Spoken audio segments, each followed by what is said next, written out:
When it comes to the concept of charisma, many people believe it's a kind of magic, an innate trait that only a lucky few possess. However, Vanessa Van Edwards, a leading expert in human behavior, argues that charisma is not a mysterious gift, but rather a set of skills that can be learned. She calls these skills the secret language of communication. Through small but powerful signals, every person has the ability to shape how others perceive them. The way you stand, the way you walk, even the smallest facial movements send signals to those around you. These signals tell people whether you are confident, trustworthy, and worth engaging with. And the best part? You can learn to control them. Imagine walking into a room full of strangers. You haven't said a single word yet, and still, within seconds, people have already formed opinions about you. Do they want to approach you? Do you seem competent and confident? These quick judgments are not random. They're based on the signals your body and face are sending. Vanessa Van Edwards explains that every social interaction is a signal competition, where we constantly pick up and interpret these cues, and others do the same with us. If someone avoids eye contact and gives a weak handshake, your brain immediately whispers, "Not confident." It's a split-second judgment, but a powerful one. That's why understanding and mastering these signals is so important. According to Van Edwards, charismatic people radiate through your smile, your friendly gestures, and your warm tone of voice. On the other hand, competence shows that you are skilled, knowledgeable, and capable. It's seen in your posture, clarity of speech, and confidence in movement. The magic happens when you find the sweet spot between these two traits. Too much warmth without competence, and people may like you but doubt your abilities. Too much competence without warmth, and people may respect you but feel disconnected. True charisma happens when you master both at the same time. A perfect real-life example of this balance is Keanu Reeves.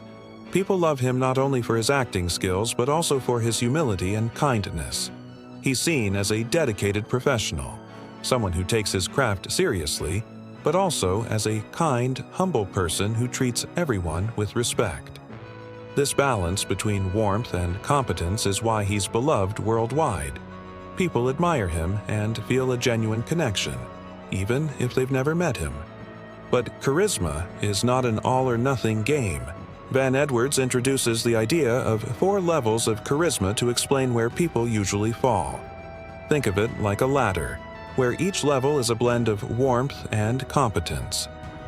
No charisma, low warmth, low competence.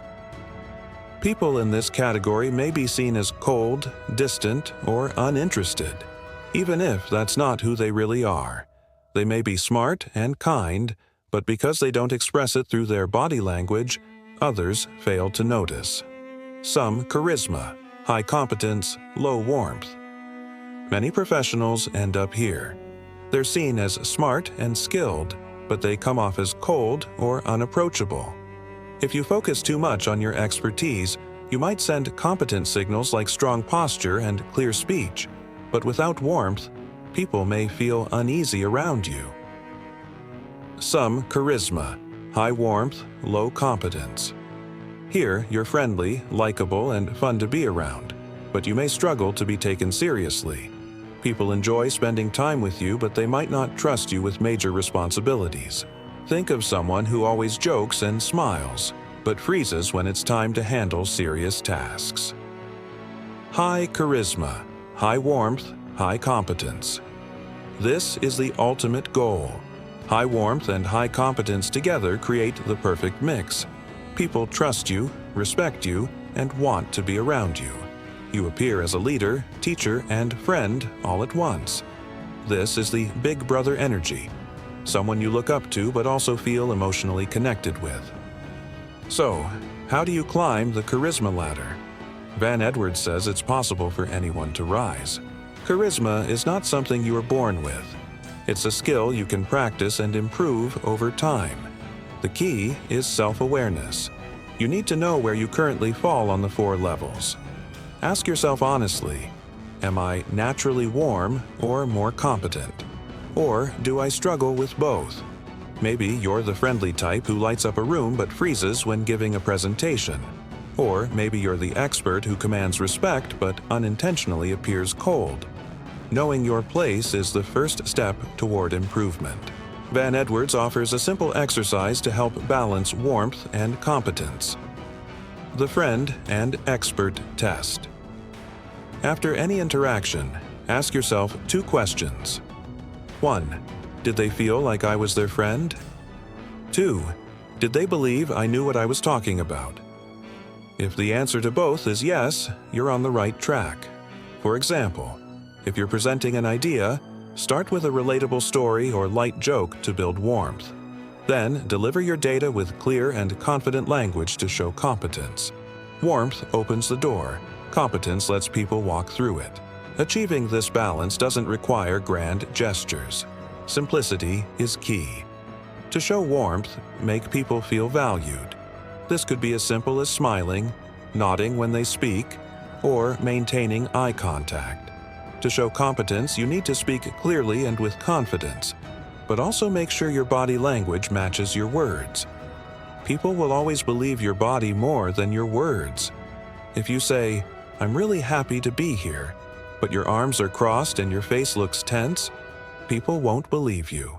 But if you stand tall, keep your arms open, and speak with a warm and steady voice, your words will feel credible. Van Edwards emphasizes the power of micro-expressions, the tiny, fast facial movements that reveal your true emotions. For example, a genuine smile, called a Duchenne smile, not only lifts the corners of your mouth but also creates wrinkles around your eyes. If a person's smile doesn't reach their eyes, they're probably faking it. People can sense that, even if they don't consciously realize it. Another micro-expression to watch is slight eyebrow raising.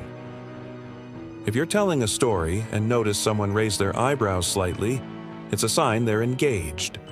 On the other hand, if they frown, it may indicate confusion or doubt. These subtle, unconscious signals happen in less than a second, but they reveal volumes about people's feelings. But charisma doesn't stop at facial expressions. Your whole body plays a role. Posture is one of the most powerful ways to show confidence. Standing tall with your shoulders back doesn't just make you look more confident, it makes you feel more confident. This is called a Hiu power pose. When you adopt strong, open body language, you activate a feedback loop in your brain that boosts your self-confidence. Even if you're nervous, standing in a powerful posture can trick your mind into feeling more in control. The most charismatic people are like social chameleons, not in a fake way, but in their ability to adjust their signals to fit the environment. If you're in a job interview, you might want to increase competence to show that you know what you're doing. If you're at a social gathering, you might want to increase warmth to build new connections. The key is reading the room. Different people value different signals. Some respond better to warmth, others to competence. When in doubt, always start with warmth. It's the fastest way to build rapport.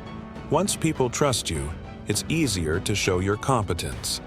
Here's the most important part. You don't have to be perfect to be charismatic. Charisma isn't about perfection. It's about making people feel comfortable and valued. When people leave a conversation with you feeling better about themselves, you've won. That's why charisma is so powerful. It builds relationships, earns trust, and makes you unforgettable. By learning how to balance warmth and competence, mastering micro-expressions, and aligning your body language with your words, you can become the kind of person who lights up any room. And remember, charisma isn't just for movie stars and CEOs, it's for anyone willing to learn the secret language of communication.